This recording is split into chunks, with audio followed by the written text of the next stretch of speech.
Nosso assunto agora é economia e esta quinta-feira foi cheia de notícias. A geração de empregos formais caiu, como mostrou o CAGED. Já o IGPM, que é a inflação do aluguel, continua com deflação. O Ibovespa voltou a subir e o dólar ficou praticamente estável, cotado a R$ 4,84. E sobre todo esse cenário, a gente conversa agora com o economista Rodrigo Simões. Rodrigo, bem-vindo. Boa noite a você.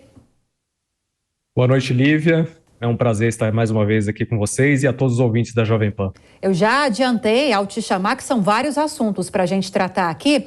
Eu quero começar pelo IGPM, que é popularmente conhecido como a inflação do aluguel, que teve a terceira deflação seguida, uma deflação dessa vez de 1,93%. O que explica esse resultado positivo, digamos assim? E pensando nos contratos de aluguéis, será que já dá para sentir uma diferença significativa, Rodrigo?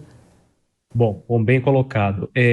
Isso reflete já a desaceleração da atividade econômica, tá? Com juros altos, que é o objetivo da gente segurar um pouco essas taxas inflacionárias, isso já começa a se refletir no IGPM, assim como também já está sendo refletido no IPCA. Então, para os reajustes de aluguel, é possível que agora, a partir desse segundo semestre, a gente já comece, e principalmente os contratos, já ter uma boa base para poder ter boas perspectivas de reajustes menores nos próximos contratos de aluguel. Então, isso é reflexo praticamente da nossa política monetária de juros, né? De manter os juros um pouquinho mais alto para poder segurar esse efeito inflacionário, digamos assim.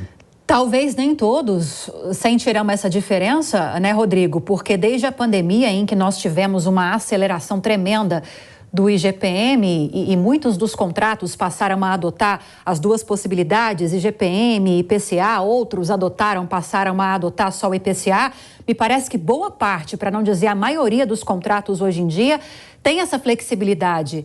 Então, quando há essa queda significativa ou nem tanto do IGPM, muitas vezes o dono do imóvel opta por usar o IPCA.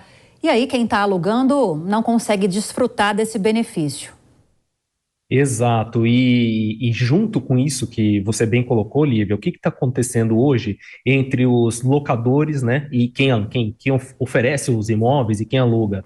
Existe também hoje um modus ali operandi, vamos assim dizer, de o próprio, né, inquilino poder negociar a taxa de reajuste com o locador. Então, ainda que o índice adotado pelo proprietário não seja tão viável para o inquilino, existe hoje também uma prática que já se acontece muito, principalmente nas imobiliárias.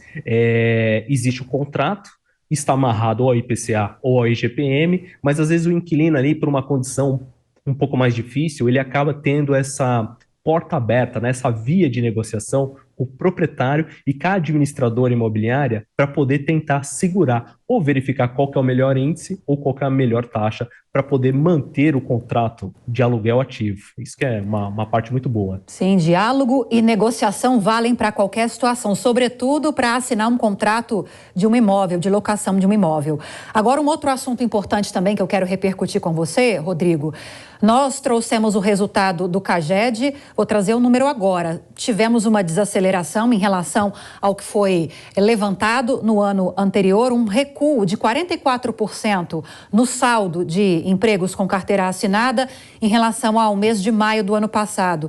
Tivemos um saldo agora de 155 mil empregos. E a PNAD, que é um outro levantamento que leva em consideração também, mas feito pelo IBGE, em relação ao mercado de trabalho, mostrou que nós tivemos uma taxa de desemprego de 8,5% no trimestre móvel, terminado agora no mês de abril, a menor taxa para esse período desde 2015. Lembrando que a PNAD também leva em consideração os empregos informais, daquelas pessoas que não têm carteira assinada. O que esses dados te sinalizam?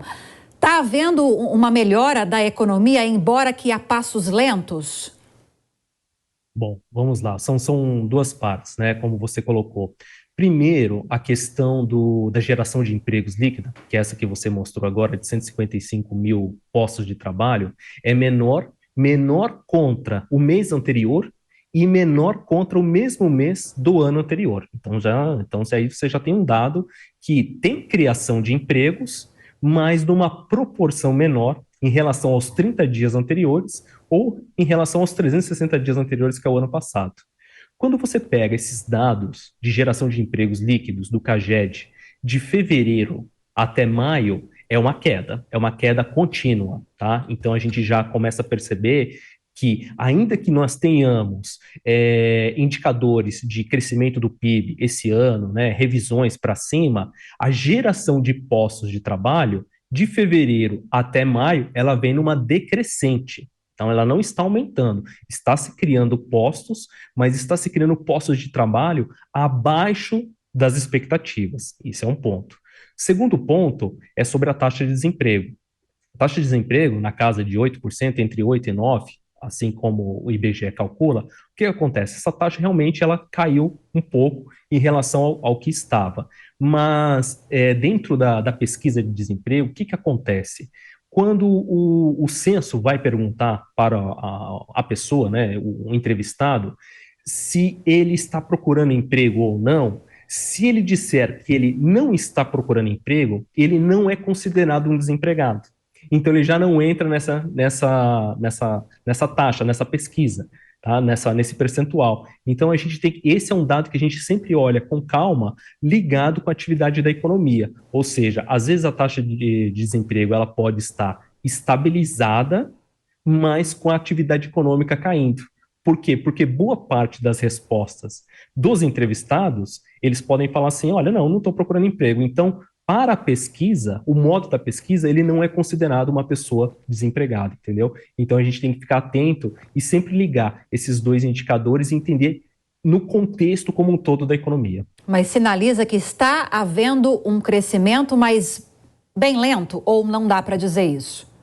Olha, temos que ter cautela ao afirmar, tá? Por quê? Porque a economia, ela está crescendo, mas crescendo porque por bons resultados do agronegócio.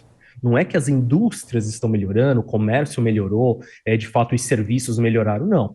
Teve uma puxada para cima do PIB do Brasil nesse último trimestre, graças ao agronegócio, mas ainda é cedo para a gente poder afirmar que estamos no rumo à melhoria, tá? Então a gente tem que aguardar pelo menos mais um trimestre ainda.